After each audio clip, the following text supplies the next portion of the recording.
camera is on. I cannot see a thing with these sunglasses, so let's get started. Hello, everybody, and what's up? And welcome back to Unhinged with Chris Klemens. Now, if you are watching today's episode on youtube.com/@unhinged, highly recommend. It's a good time. Be sure to subscribe while you're there. I look insane, and that is because we are going to be discussing maybe the greatest episode of reality television that happened this week. And I want to talk about it, but I'm going to get to it later in the episode. But these sunglasses are a nod to my girl, Heather, who is a former guest of this podcast. I am going to take these off because I cannot see a literal damn thing.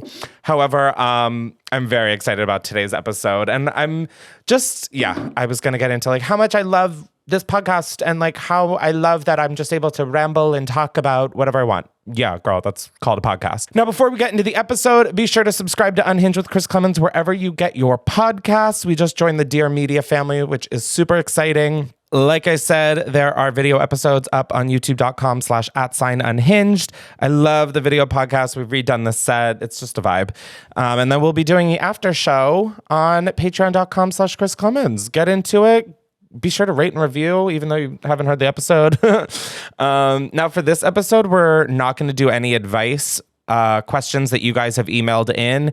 But always, whenever you have a quandary or a debate or anything you need settled in your life or advice for, email unhingedwithchrisklemens@gmail.com, and we'll be getting to those next week. Some of you guys have some problems that you need fixed. You need addressing. And I'm here to address them. I don't know what's going through my head. I'm still thinking about Bravo and only Bravo. Bravo, Bravo, fucking Bravo. Okay, so yes, we are going to talk about a Real Housewives franchise, but not quite yet, because in the spirit of this episode, it was the season finale. Oh my God, it was the season finale heard around the world. I wanted to be nosy. I wanted juicy gossip. And I also thought, you know what? I want to hear from Reddit. So we are doing some juicy gossip from Reddit.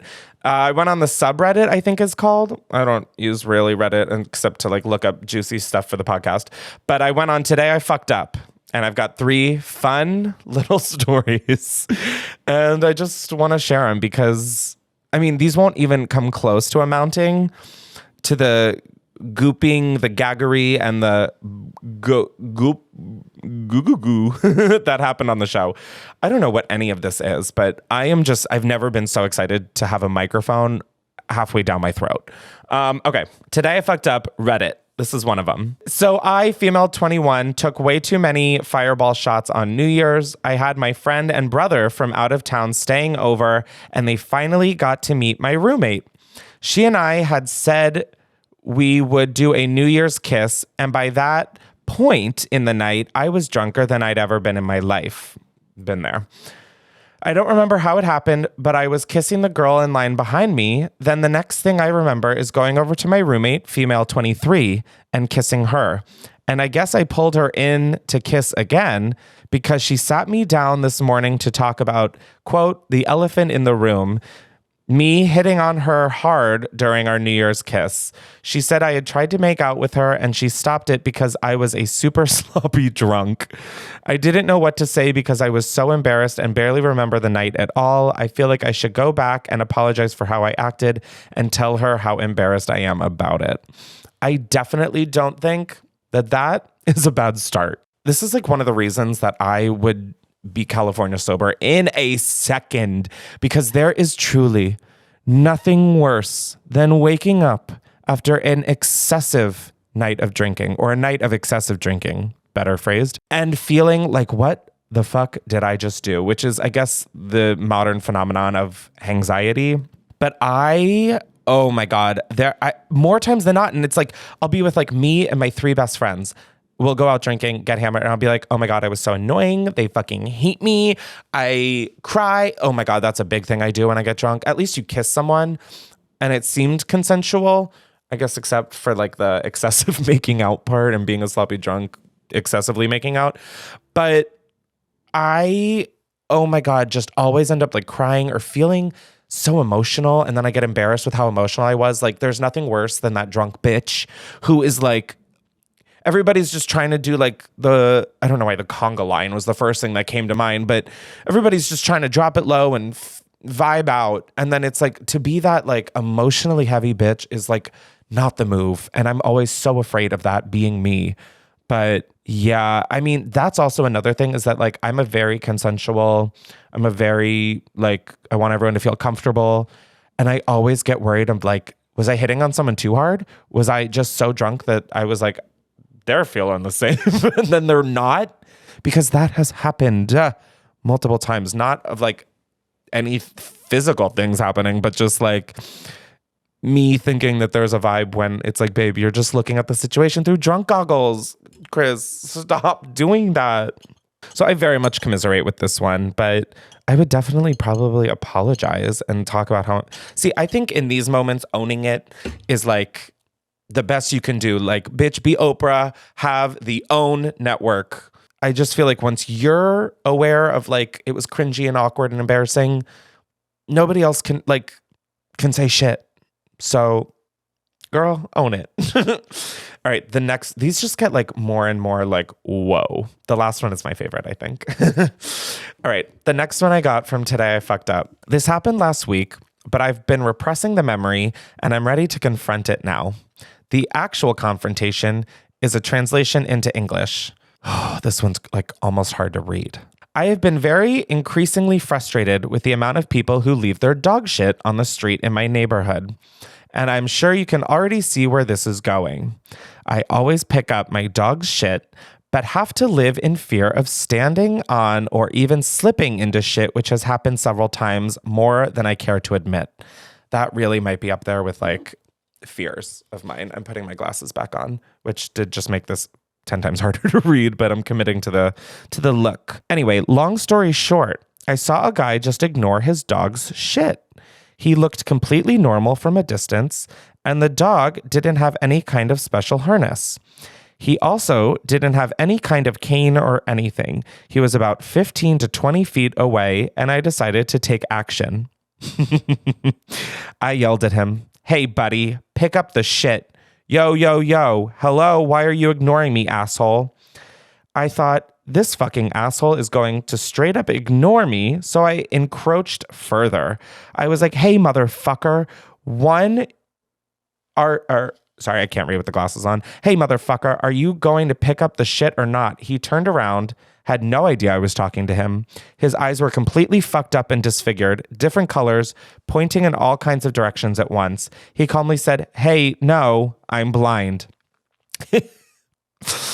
Oof. In shock, I then did the typical male double down. Oh my God. See, here's the thing though, at least this male can own it.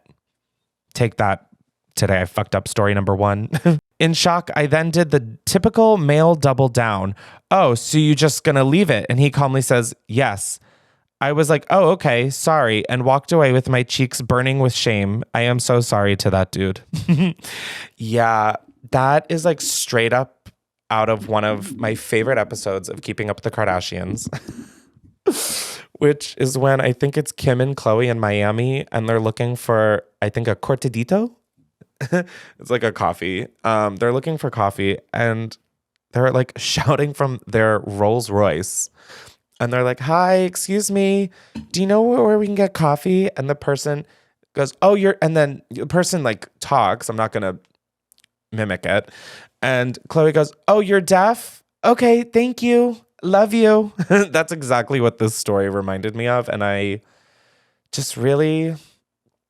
really love that any man doubling down on bullshit male behavior gets pwned like that.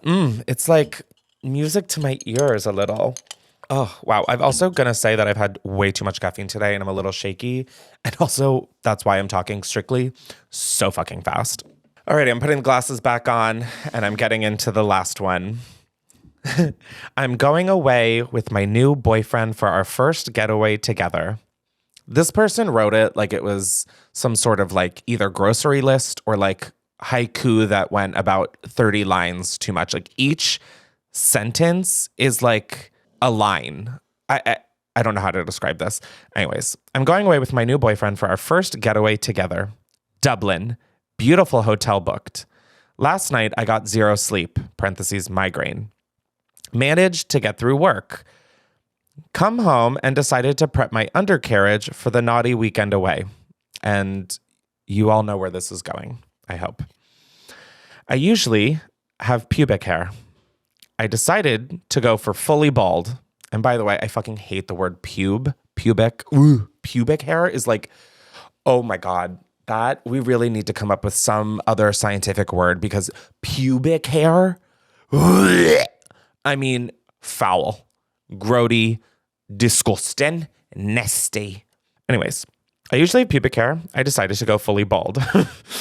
I applied Veet as per instructions, slathering it on, legs akimbo on my bed, feeling kind of saucy. What the fuck is akimbo? Is that a typo? AKIMBO. Oh my God, it's a real word. What does it mean? With hands on the hips and elbows turned out, she stood with arms akimbo, frowning at the small boy. With hands on the hips and elbows turned out. What is out? Is that like the barb pose? Like, what are we doing here? Oh, of other limbs flung out widely or haphazardly. Oh, okay. Now, ladies, yeah, what's cooler than being cool? Ice is cold. Anyways, slathering it on, legs haphazardly spread on my bed, feeling kind of saucy. Within 30 seconds, my mons pubis became a fupa. Flaming upper pussy area. Oh, I need to be friends with this author immediately. The pain was sudden and searing.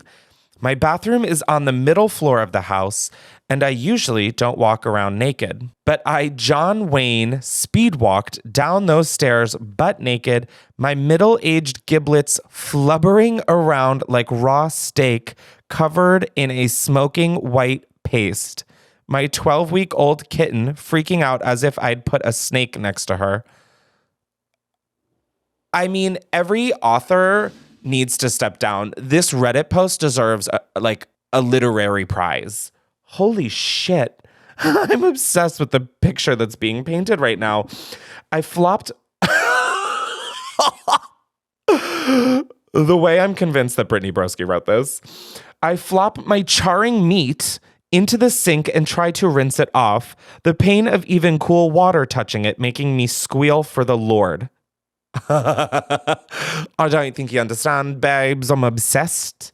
Is this woman British? Like, it's giving just, I don't know why, but it's giving British vibes, you know? Anyways, back to the story. All right, so she flops her charring meat into the sink and tries to rinse it off. The pain of even cool water only touching it makes her squeal for the Lord. Only Veet is greasy and slippery AF. It won't simply rinse. I desperately grabbed the Veet scraper and tried. Oh my God. I mean, like, my body's squealing for the Lord. I desperately grabbed the Veet scraper and tried to use it to remove the godforsaken creme de acid off my mound. I'm going to start referring to my genitalia as a mound. That's everything. One light scrape and I scream out so loudly that my ears ring. Great. Now my puss is bleeding. And in all caps, and the hair is still there. So I jump in the shower with cold water. I end up laying legs apart, wheezing and panting as if I'm crowning a lava baby. Eventually, the cream is all off and the water isn't helping anymore, and I'm gasping from pain. So I go downstairs and apply hydrocortisone cream, take some painkillers, put on my underwear, and...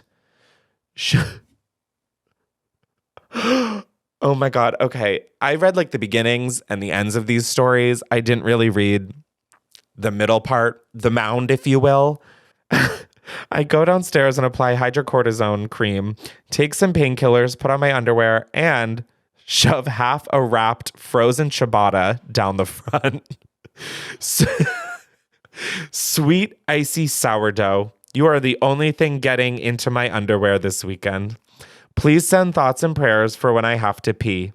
P.S. I'm burned from mons to arse and everything in between. P.P.S. I'm a nurse, so I know how to treat the burn and watch for infection. Fuck my life. Oh my God, that is insane. And wow, it is actually uncovering a memory I had forgotten I had. And back when I lived in the first house in Los Angeles after living in an apartment, it was with Christine and Andrew. Oh my God, I remember I was in that little pink bathroom, or that bathroom with pink tile, I should say.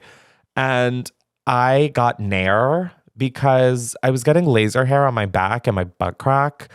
And I just wasn't noticing much of a change in my butt crack. Not for anything other than to make wiping simpler. Like, not to get so disgusting, but like, listen, we all got butt crack hair, unless you've gotten that shit actually lasered off or V'd off. But I have butt crack hair. And so that's why I was getting my back lasered, and I figured, let's throw the crack in while we're here.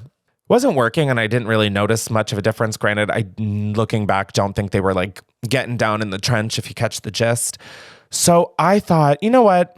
I'm a budding scientist. Let's get some Nair.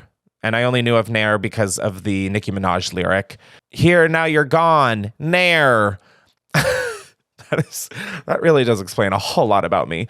But I got Nair, and I was like, okay, this is perfect. I'm going to try it on my butt crack. I'm in my pink shower. Literally, I think maybe I had a glove on this part. I don't remember. I am slathering my ass crack with Nair, forgetting that, okay, you guys are just getting a whole new side of me, and it's my backside. When I wipe, this is why I have a bidet, honestly, because I mentioned in my last episode, my ass crack, when I wipe a lot, is like a wounded soldier coming home from war. So I'm a wiper, you know. I first of all stand and wipe. Yes, thank you so much. And also, I want to make sure that there's no poopy left at the end. I want to make sure I do a thorough job, which often ends in me causing my ass crack to bleed. Okay, you got it out of me, you freaky kinky bitches. Oh my God, I'm just now realizing that my cleaning lady is upstairs and can hear me. Oh my God. Whatever. It's never a dull moment. So I'm in the shower, Nair everywhere. And I didn't remember that I caused my ass crack to bleed from wiping. So I have pretty much put Nair into open wounds in my trench. I was not Miss Trenchable. I was Mr. Trenchful. It was awful. It stung so bad, but I stuck with it. And I wiped that shit out. I had a squeaky clean butthole. Granted, it did hurt to even sit down for the next week. But yeah, I really feel a sense of resonation, if you will, with this woman. Granted, you were doing it because you were on a romantic getaway with your boyfriend. I was doing it simply because I wanted to wipe 5 minutes less every time I took a shit. Wow. I can't believe I just shared that with the world. Oh my God, that is so cringy. But whatever. I mean, I've shit my pants on camera and put it on my YouTube channel. I mean, why is this shocking or new to you? Oh, I forget that this audience could be a little bit different. Well, hey, y'all, how y'all doing? Alrighty, and that is all we have from Reddit today. I just thought that these were fun little chuckles. The Today I Fucked Up Reddit page is just filled with so many gems, uncut gems. Oh, the way I'm already romanticizing that time of life when we're all just walking around, uncut gems. Why does the past always feel more comforting even though we are still going through hell? What is that? Anyways, a tangent that we're not going on right now. Now we are getting to the part of the episode that I am living. Oh my God, I'm just so excited to do. And that is because, and even if, okay, listen, Linda, listen. Even if you're not a Bravo, Real Housewives, any kind of listener, you have to sit around and listen to this because this shit is Oh my God, crazy. Like, I don't know if reality television gets Emmys, but these women fucking deserve to. Oh my God. Also, if you haven't, be sure and watch our old episode. I think it's like episode 70 something with Heather Gay, who was one of the housewives that we're discussing. I was rewatching it, and part of that episode is brought up indirectly in this story. Oh my God, this is just crazy. Okay. So Real Housewives of Salt Lake City. I'm going to do my best to give everybody kind of the nooks and crannies so you can understand this all. I have audio for you all to hear. I mean, like, I came prepared today. It's like the most prepared I'll ever be for a podcast. So buckle up and take a hit, bitch. So, oh my God, this last Monday or Tuesday, I don't remember the day. It's not fucking important. This week, the season 4 finale of Real Housewives of Salt Lake City aired on national television. And leading up to it, we kind of knew that there was going to be some phone call or something just based off of previews and us not having seen that phone call take place. So there are 2 new housewives this season, Angie Casavega or Casamigos, or I don't really know. We call her Angie K, which is funny because that's also what my family calls my mom. So I'm like, I hate Angie K. And I'm like, not you, mom. And then there's another one, Monica Garcia. She is joining on season 4 the 4 original, since season 1, castmates of Real Housewives of Salt Lake City. There's Meredith Marks, there's Lisa Barlow, there's Whitney Rose, and there's Heather Gay. Oh my God. Oh my God. Oh my God. Oh my God. I'm just so excited. I've watched this episode 6 times. It's Friday. I think the episode aired on Tuesday. I've watched it six times. And I'm sorry for the burps, guys. Okay. I'm so passionate. It's coming out of all ends. Okay. So this season is the first time that they've been able to travel internationally, because on the past 3 seasons, there was a woman named Jen Shah who was a housewife, and she was defrauding elders in like a scheme. And she's now in prison. Oh my God. I mean, you guys need to watch Salt Lake City. It just finished its 4th season. The reunion episode 1 of 3 starts this week. This sounds like a fucking brand deal, but it's just such a good franchise, and start now while the episodes are like while you're not too far behind. Oh my God, it's so good. Okay. So Jen Shah's in prison, and the 4 women at various points have gone to bat for her because Jen was telling them that she's innocent and that she didn't fraud all of these people. I mean, there's an episode where Homeland Security, NYPD, like another police jurisdiction, like Homeland Security, FBI, like 8 different jurisdictions show up in Salt Lake City while the women are boarding a bus to go on a girls' trip to like Aspen or something.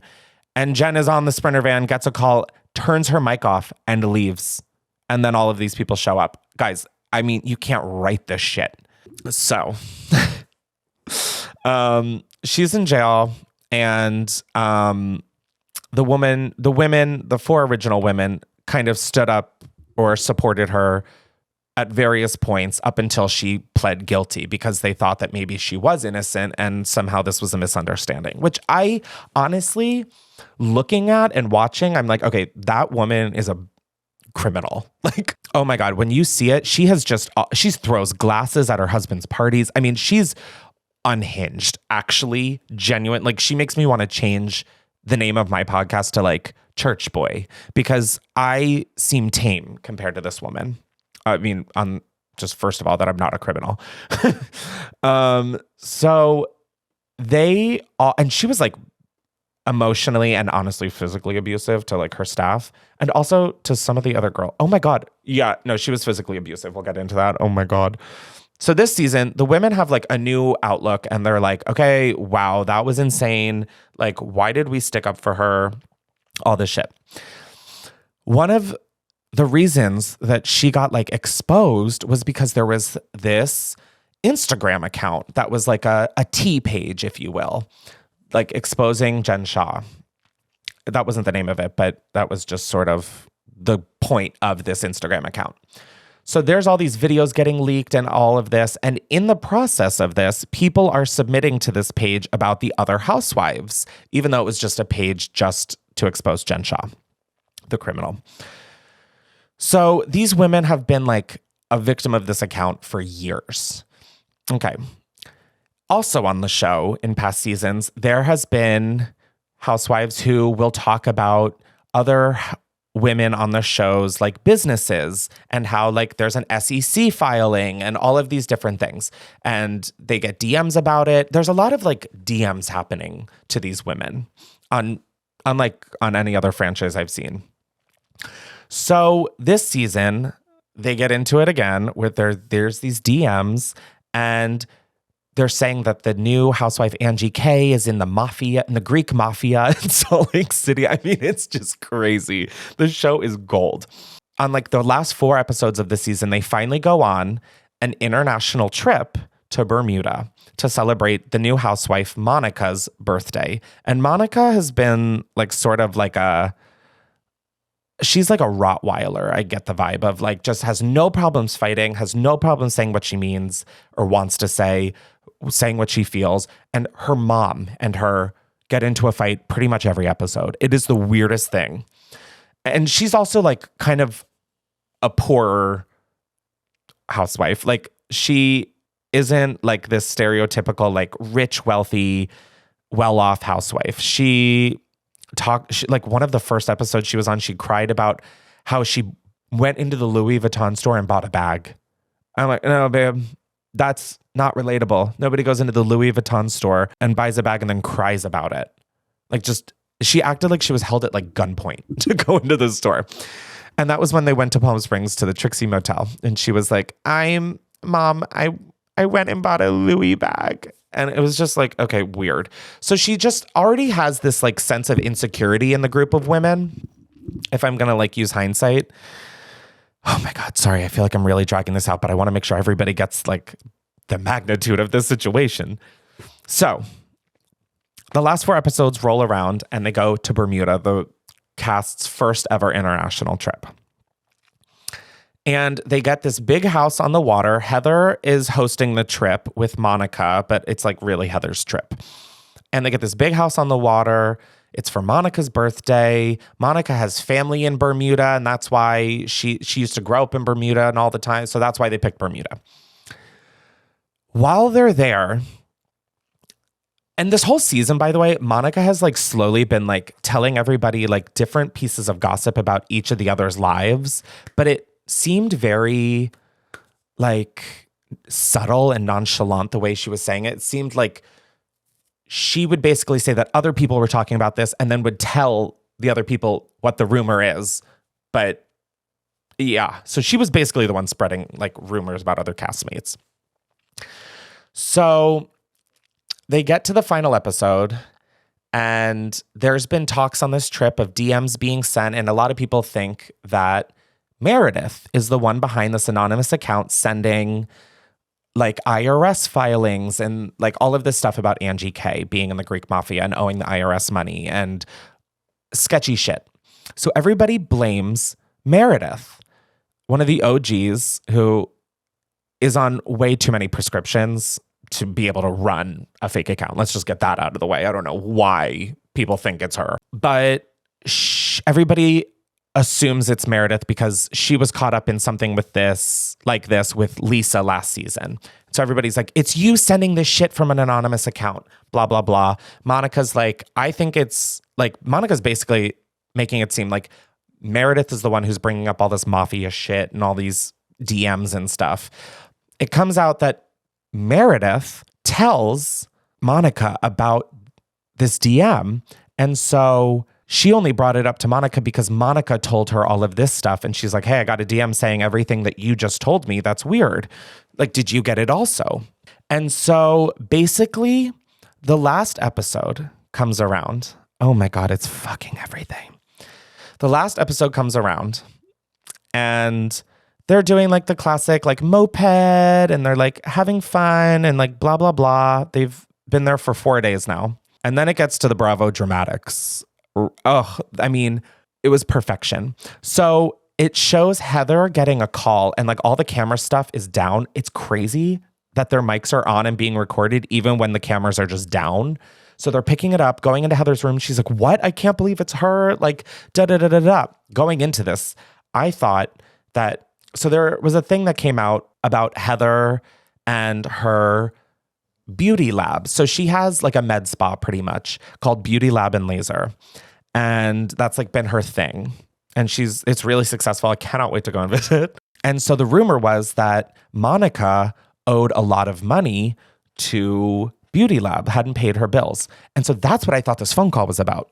We hear Heather having this phone call, kicking the crew out of her room, like saying da-da-da-da-da. The amount of title screens in this episode with like timestamps, it's like 1 hour later, 4 hours later, 3 hours earlier. I mean, that's how you know it's a good fucking episode. So, so after the phone call, it's like 4 hours later, and it's the girls going around or walking out of the house to a dinner that's Bermuda Triangle themed. And this, based off of the previews, is when we know shit's about to go down. And every night on this trip, like they have a dinner and someone else organizes it. It's like that kind of thing. So it's not weird that they're like going to this thing.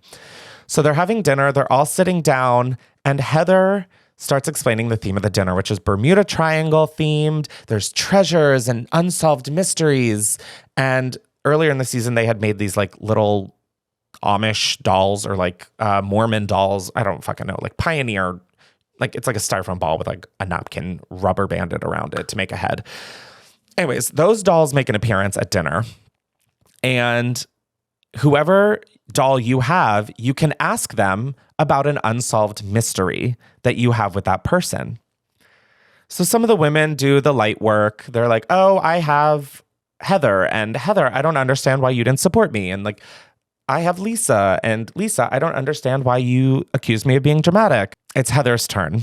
Oh my God. I mean, full body chills. My nipples are rock hard, granted, because my house is freezing. So Heather goes, I have Meredith. I don't really have any mysteries or questions for Meredith. However, I do have some unsolved mysteries for Monica.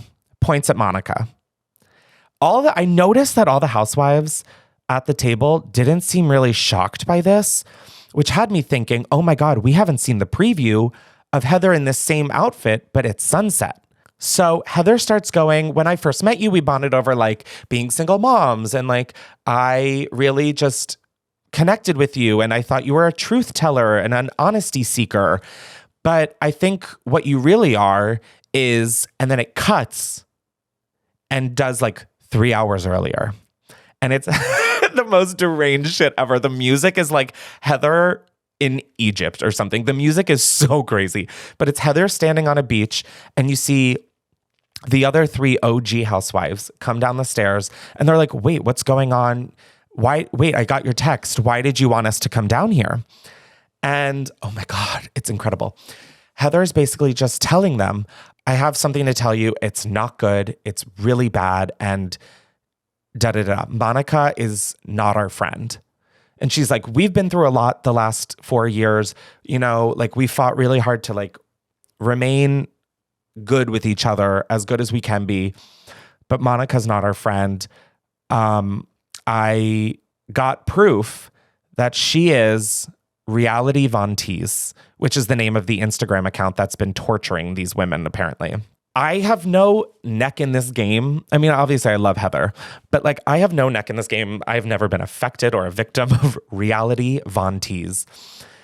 And so like Lisa and Meredith burst into tears. And like right then and there, I'm like, holy shit, this has really affected them. Reality Von Teese is the Instagram.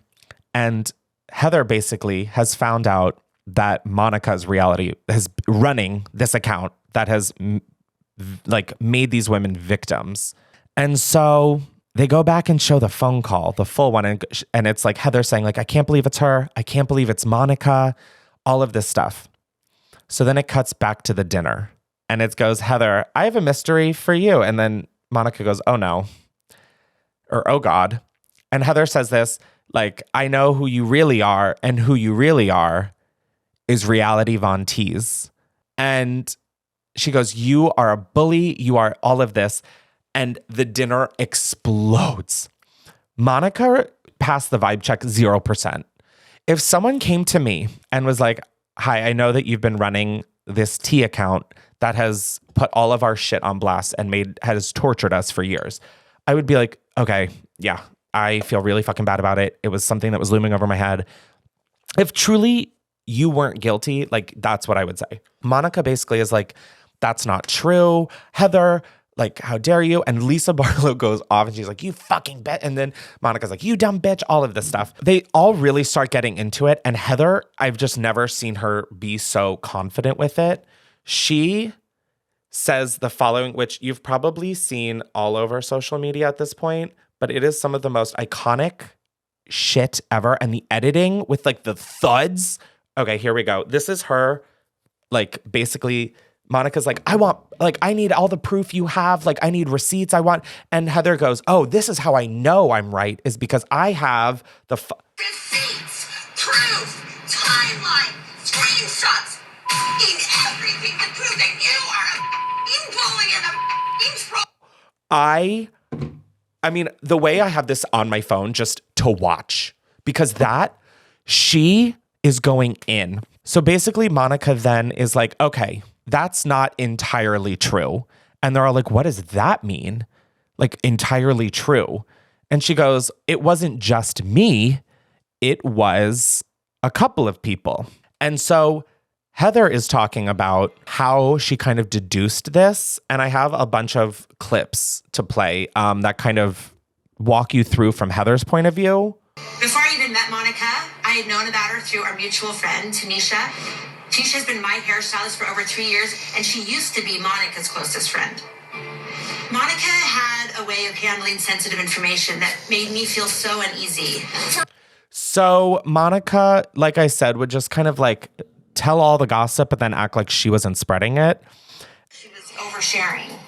But looking back on it now, it was something much more sinister. Information as a weapon. She relished in the dirty, dark details, in the scandal, even the dark stuff about her. She was so quick to tell the world because she's so used to exposing everyone else. But in the moment, I didn't see it. And then right before we left for Bermuda, things started to get really weird. Okay, so she goes on to say that she went to Beauty Lab to get a gift card for Monica because, again, it was her birthday that they're on this trip for. And she noticed that they had 3 Monicas in the system, all with different last names, all with the same birthday, and one of them having not paid her bills. So she goes on to say that, like, later, like on the trip, before this dinner, obviously, Heather and Monica were on the beach talking, and she was like, do you think Meredith is sending these DMs? And Monica's like, I don't think any of you guys would do this. Honestly, that's something I would do. Like, and tried to laugh it off. And I was like, huh? And that was sort of what tipped it off. So Heather went to her hair girl, Tanisha, who ended up being a part of this technically.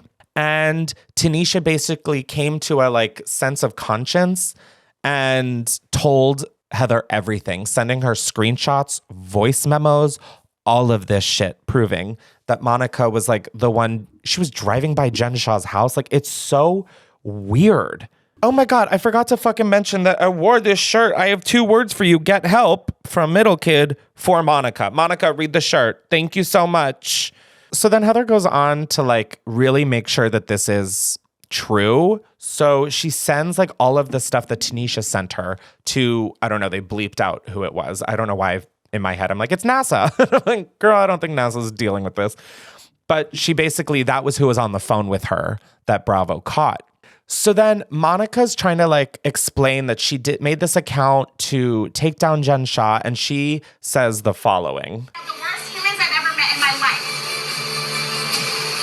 I don't think reality Vontice was a bad thing. I think that scamming elderly people out of millions of dollars is a bad thing. But I think having a burner page on an Instagram and account to expose someone and their abuse is not a bad thing. I think that's just telling the truth. And here's my thing. Yes, I agree that having a burner account isn't bad in comparison to scamming elderly people out of money. But I think both things can be fucking true, that it's bad to defraud elderly people and embezzle money. It's also like strange, creepy, and like off-putting to have an account that has like traumatized these women and then apply to be a part of their group and not say anything, sitting around the table with them for 3 months. Meredith at one point is like, you have sat around this table for 3 months. And I think that's insane that people within your own group are the ones who have like tortured you.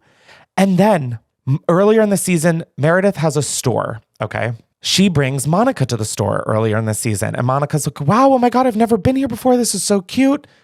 After all of this, Monica is seen on Meredith's footage with Jen Shah in her store, blonde, with a different last name. And Monica's trying to act like that wasn't her, and Meredith's like, I have you on my security cameras in my store. Guys, it's just incredible television. I'm not even doing justice for this. I mean, it is impeccable television. So Monica basically says on like her confessional that the account was really just targeted at Jen and the other women were collateral damage. And if these women are collateral damage, it doesn't matter like what you did to help this account or run this account or anything. She claims that she didn't create the account. It's not her account. There were other people besides her running it and posting things, and she never posted anything about the women at the table. But if you know that these women are collateral damage, why would you not address and say, hey guys, I want to be super clear. I ran this account to take down Jen. I know they posted shitty things. I want you to know I had nothing to do with that. Here's all the info. That's how you fucking handle it. Like, I just don't understand this, like, I don't know. I think it's so weird that she hung out with them. That is crazy. So then, Heather stands up and goes, you don't even understand, Monica.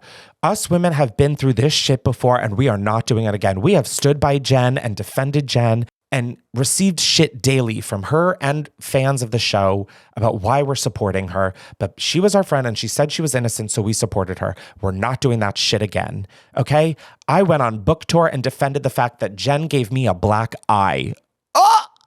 Heather last season got a black eye on their trip to San Diego and didn't remember how it happened. She just called Meredith and Jen into her room, and it was just this thing that she didn't want to talk about. She made really confusing. I addressed it with her in person on the podcast episode, Escaping the Mormon Church. And so she just always claims she didn't know how she got it. She felt embarrassed by it, all of this stuff.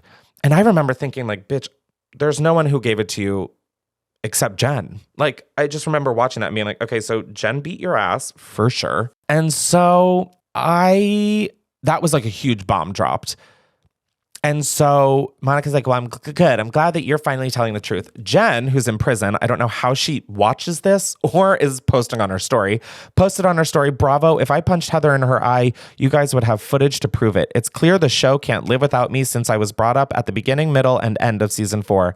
Andy is still butthurt that I turned down his one-on-one interview. Why would you sit down with someone who gave another cast member a black eye? Next story. Which, babe, you did it. Like, let's just call a fucking black eye a black eye.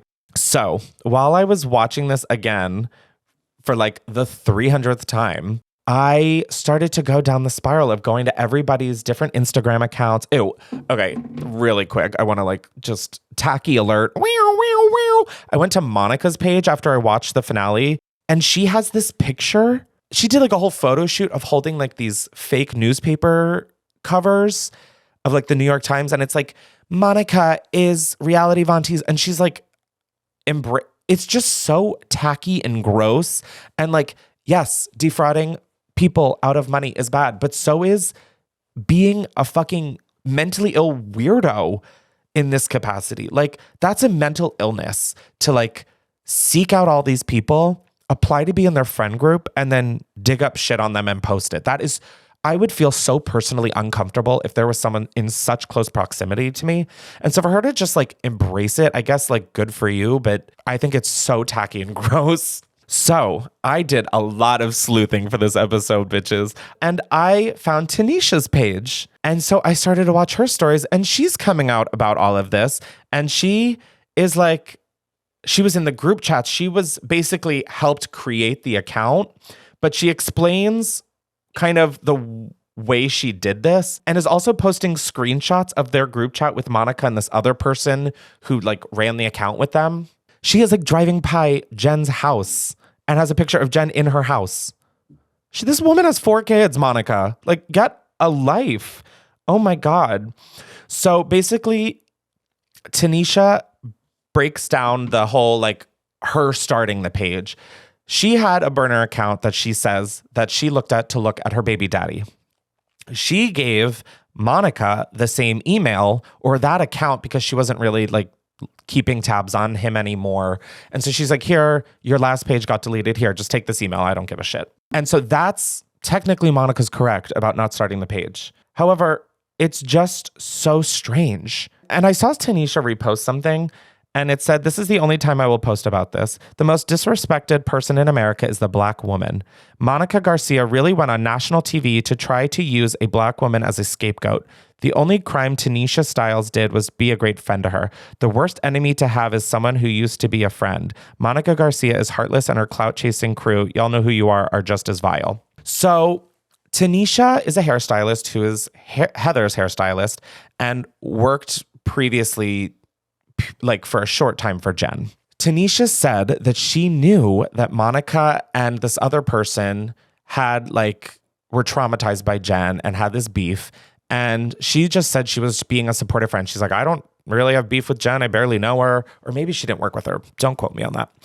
She's basically saying, though, like, I don't know Jen. I don't have beef with this lady. Like, I'm just supporting my friends. They're mad. They seem really worked up. Like, I want to be there for them. Like, if this is how they want to handle it, go for it. Which I get. Seriously, like when my friends are venting, I'm always like, yeah, fuck them. I mean, not really, because I do try and be like, well, what was the other side? But she just was like, okay, my friends are going through it. Like, I'll be there for them and all of that. So that is like her involvement in it. I just think it's wild. Like, I just think it's wild. Monica's like been driving past these people's houses, is asking for Heather's address. Like, it's all just so off-putting to then have her be on the show. But oh my God. I mean, there is no justice that me on this podcast is going to give this episode. I highly recommend watching from season 1 to get the full, oh my God, it's so good. It's so good. And I hate that people are Team Monica, as if she brought something besides her fighting with her mom to the season. Like, everyone's like, I love Monica. The season would have been dead without her. Honestly, Heather made this season. Oh my God. She fucking fought. Oh my God, the way she spoke. Anyways, this has just been all that has been playing in my brain this week, and I need to get it out because I need to spread the good word about the Book of Mormon. Oh my God, I'm literally a Mormon on, what is it? Oh my God, not birthright. I'm a Mormon on, what is it when they volunteer? Whatever, I don't fucking care. Or on mission. Oh, I'm like a Mormon on mission. Anyways, that is the Real Housewives of Salt Lake City season 4 finale. It was just so delicious. Like the strength in which Heather was talking, the editing. Give Bravo editors a raise and then an Oscar, an Emmy, a Grammy, and a Tony. I mean, this truly, oh my God, I'm like shaking right now. It was so good. And I honestly might go rewatch it again. Who even knows?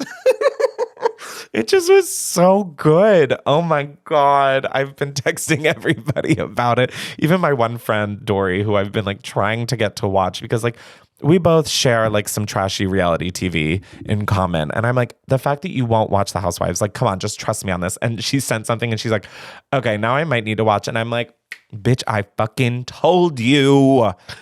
Anyways. Oh my God, it is just everything and more, and I needed to spread the good word. So thank you guys for tuning in. I don't know if this was anybody's cup of tea, but oh my God, I'm like feral about it. Oh my God, and the fact that they were there to celebrate her birthday, that is insane to me.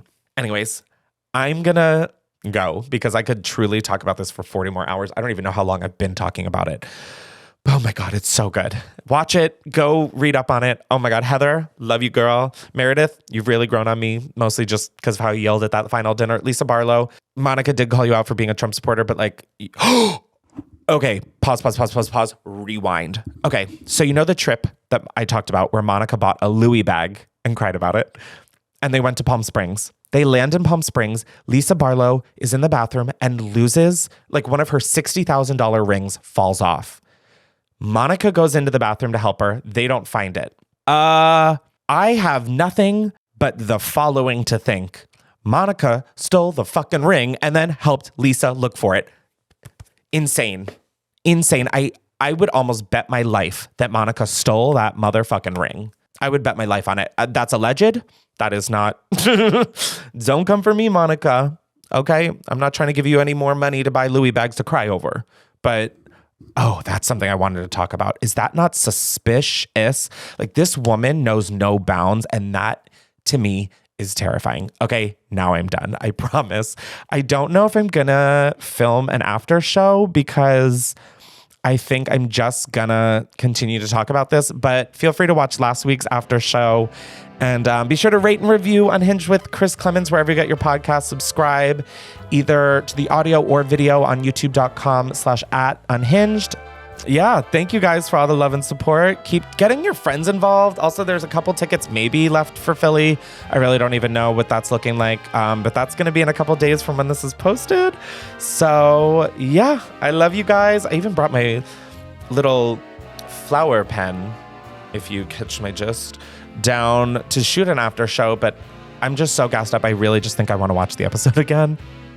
So there is no after show, but there will be next week, because I have, I've got set like a fun episode next week. It's spooky, scary. Okay. Wow. Who needs coffee? No, I've had a lot of coffee. Okay. Oh my God. Go watch this. That's your fucking homework. By next week, go watch it. And if you have watched it, leave a comment. Okay. I'm for sure leaving now. This is insane. Bye.